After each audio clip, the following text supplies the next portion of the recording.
15वीं शताब्दी European powers के नेतृत्व में अभूतपूर्व अन्वेषण का काल था। ज्ञान, धन और पूर्व के लिए नए व्यापार मार्गों की प्यास से प्रेरित होकर पुर्तगाली और स्पेनिश एक्सप्लोरर्स ने साहसिक यात्राएं शुरू की, जिन्होंने दुनिया को नया रूप दिया। 1498 में केप ऑफ गुड होप के रास्ते भारत तक वास्को डी गामा की सफल यात्रा ने समुद्री व्यापार के एक नए युग की शुरुआत की, ऑटोमन एम्पायर द्वारा नियंत्रित पारंपरिक भूमि मार्गों को दरकिनार करते हुए। क्रिस्टोफर कोलंबस की यात्राएं हालांकि शुरू में एशिया के लिए पश्चिम की ओर का रास्ता खोजने के उद्देश्य से की गई थीं, 1492 में अमेरिका की खोज की ओर ले गईं, जिसने इतिहास के पाठ्यक्रम को हमेशा के लिए बदल दिया। ये यात्राएं, जबकि नेविगेशन और अन्वेषण के महत्वपूर्ण कारनामे थे, ने यूरोपियन उपनिवेशवाद की शुरुआत को भी चिह्नित किया। विविध आबादी वाले नई भूमि की खोज के बाद यूरोपियन पावर्स द्वारा स्वामित्व और संप्रभुता के दावों का तेजी से पालन किया गया। उदाहरण के लिए 1499 में टॉर्डेसलास की संधि ने यूरोप के बाहर नई खोजी गई भूमि को पुर्तगाल और स्पेन के बीच विभाजित कर दिया, जो प्रचलित यूरोपियन विश्व दृष्टि को दर्शाता है, जो गैर यूरोपीय क्षेत्रों को लेने के लिए परिपक्व मानता था। यूरोपियन श्रेष्ठता में विश्वास से प्रेरित अधिकार की इस भावना ने सदियों से औपनिवेशिक विस्तार और शोषण की नींव रखी। यूरोपियंस और इंडिजिनस आबादी के बीच शुरुआती मुलाकातें अक्सर जिज्ञासा और आदान प्रदान द्वारा चिह्नित की जाती थीं। हालांकि अन्वेषण के इस प्रारंभिक चरण ने जल्दी ही विजय का मार्ग प्रशस्त कर दिया, जो धन की खोज और संसाधनों और व्यापार मार्गों पर नियंत्रण की इच्छा से प्रेरित था। उदाहरण के लिए, स्पेनिश विजेता सोने और चांदी से प्रेरित होकर अमेरिका में एज़टेक और इंका सभ्यताओं को नष्ट कर दिया, उनकी आबादी को अपने अधीन कर लिया और उनके धन को लूट लिया।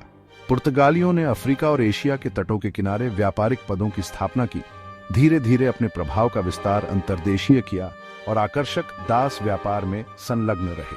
उपनिवेशवाद के इस शुरुआती चरण ने आने वाली सदियों के लिए मंच तैयार किया, जो यूरोपियन विस्तार, शोषण और दुनिया भर में विशाल आबादी की अधीनता की विशेषता थी।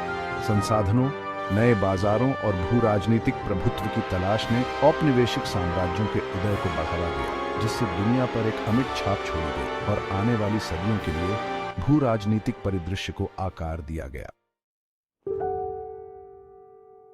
यूरोपियन उपनिवेशवाद कारकों के एक जटिल इंटरप्ले से प्रेरित था, लेकिन इसके मूल में आर्थिक लाभ की खोज थी। 16वीं से 18वीं शताब्दी तक यूरोप में प्रचलित एक आर्थिक सिद्धांत मर्केंटिलिज्म के उदय ने औपनिवेशिक नीतियों को आकार देने में महत्वपूर्ण भूमिका निभाई। मर्केंटिलिज्म ने धन को सीमित माना और सोने और चांदी के भंडार के संचय के माध्यम से राष्ट्र के धन को अधिकतम करने की वकालत की।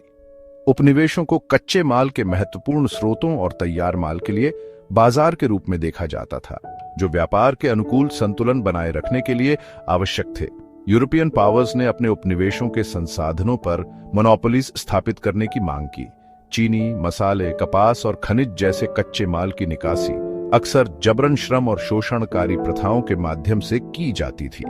फिर इन कच्चे माल को यूरोपियन महानगरों में वापस भेज दिया जाता था, जहां उन्हें तैयार माल में संसाधित किया जाता था और उपनिवेशों और अन्य बाजारों में वापस बेच दिया जाता था, जिससे औपनिवेशिक शक्तियों के लिए अत्यधिक लाभ होता था।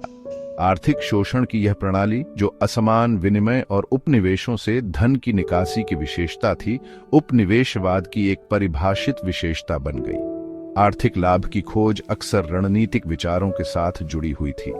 उपनिवेशों ने नौसैनिक अड्डों के लिए रणनीतिक स्थान प्रदान किए, जिससे यूरोपियन प्रतिद्वंद्विता और वैश्विक प्रभुत्व के लिए प्रतिस्पर्धा को बढ़ावा मिला।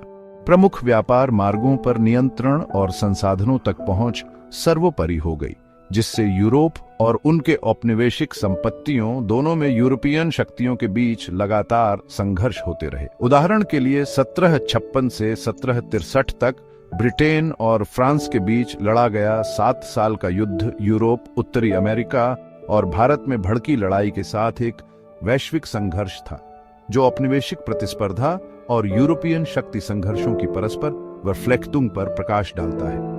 उपनिवेशवाद को चलाने वाले आर्थिक उद्देश्यों के उपनिवेशवादियों और उपनिवेशित दोनों के लिए गंभीर परिणाम थे। जबकि यूरोपियन शक्तियों ने अत्यधिक धन और शक्ति अर्जित की, उपनिवेशित आबादी शोषण, बेदखली और उनकी पारंपरिक अर्थव्यवस्थाओं और जीवन के तरीकों के विनाश के अधीन थी।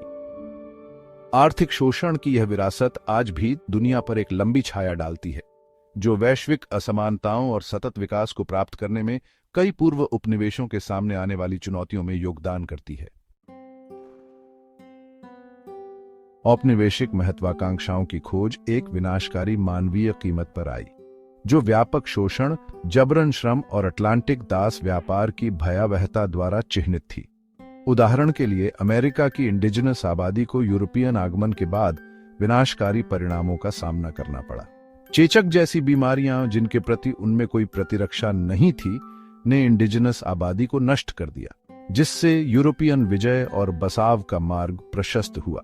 जो बच गए, उन्हें अक्सर क्रूर परिस्थितियों में खानों और बागानों में जबरन मजदूरी करने के अधीन किया जाता था, जिससे जीवन का और अधिक नुकसान होता था और पारंपरिक सामाजिक संरचनाओं का विनाश होता था।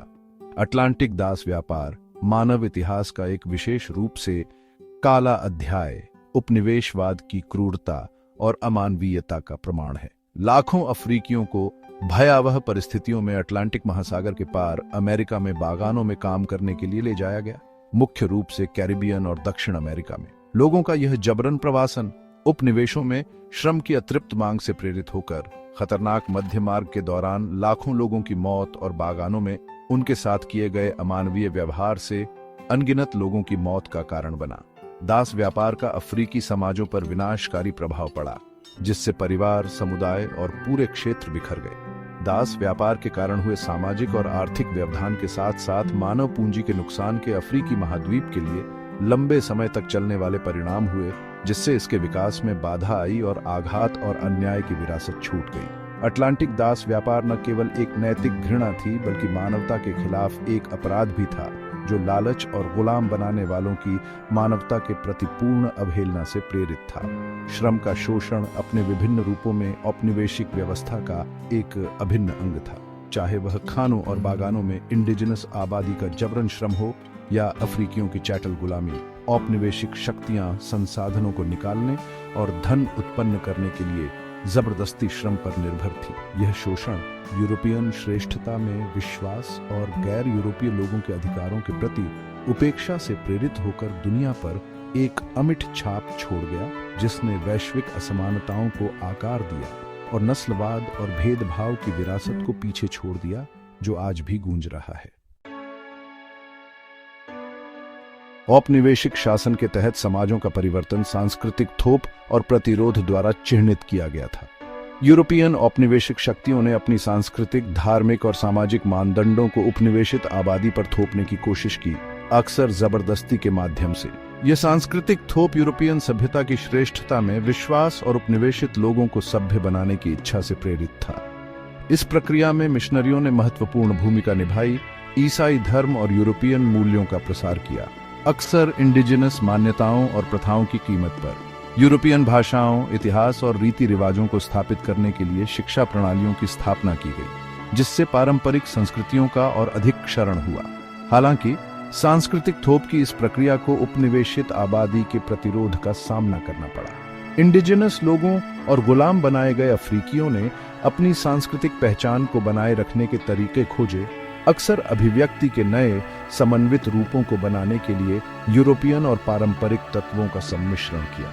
प्रतिरोध ने कई रूप धारण किए, सशस्त्र विद्रोहों और विद्रोहों से लेकर अवज्ञा और सांस्कृतिक संरक्षण के सूक्ष्म कृत्यों तक। प्रतिरोध के इन कृत्यों ने औपनिवेशिक व्यवस्था को चुनौती दी और उपनिवेशित लोगों की एजेंसी और लचीलापन का दावा किया। सांस्कृतिक अस्तित्व और स्वायत्तता के लिए संघर्ष औपनिवेशिक शासन के खिलाफ व्यापक प्रतिरोध का एक अभिन्न अंग था, जो उत्पीड़न के सामने मानव समाजों की स्थायी ताकत और अनुकूलन क्षमता पर प्रकाश डालता है।